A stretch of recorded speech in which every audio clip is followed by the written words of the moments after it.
قربانی کا بڑا جانور خریدنے والے نے قربانی کی نیت پر خریدا، بعد میں اس کے حصے رکھے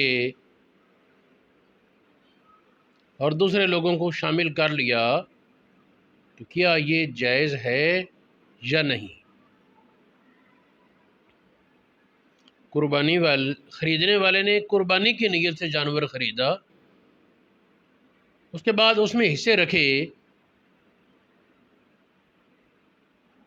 تو کیا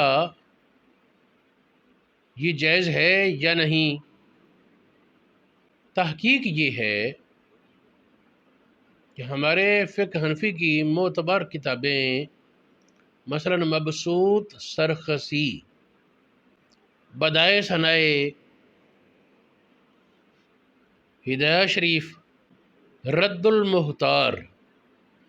جس کو شامی کہا جاتا ہے، اور دیگر کئی کتابوں میں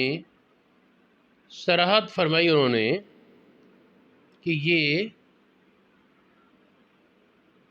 جائز ہے۔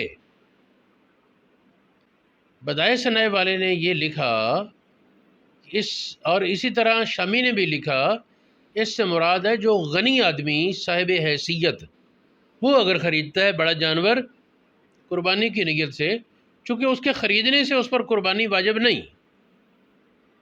اس پر قربانی شرعاً اپنے طور پر لازم ہے، تو وہ اگر اس جانور میں دوسروں کو حصے دار بنا لے تو اس کی اجازت بیان کرتے ہیں۔ بعض علماء نے یہ کہا تھا کہ یہ قربانی کی نیت سے کرنے کے بعد اس میں سے نفع کمانا بن جائے گا، تو بدائع ثنائے والے بھی لکھتے ہیں کہ اگر وہ غنی ہے تو حصے دار بنا سکتا ہے، اگر اس میں نفع لے تو استحباباً کہہ سکتے ہیں، مستحب ہے اس کے لیے کہ وہ خیرات کر دے، لازم نہیں کہہ سکتے۔ اسی طرح بسا اوقات اس کے قریب قریب کئی صورتیں پیش آ جاتی ہیں، تو حقیقت یہی ہے کہ قربانی کے یہ اسی طرح یہ مسئلہ بیان کیا علماء نے کہ اگر جانور خریدا اور اس وقت فائنل نیت قربانی کی نہیں کہ بیانی یہ جانور قربانی کرنا ہے، میں نے یہ نیت ہو سکتی ہے نفع کے لیے میں جانور لے رہا ہوں، فروخت کروں گا، پھر اس جانور میں اپنے حصے رکھ لے،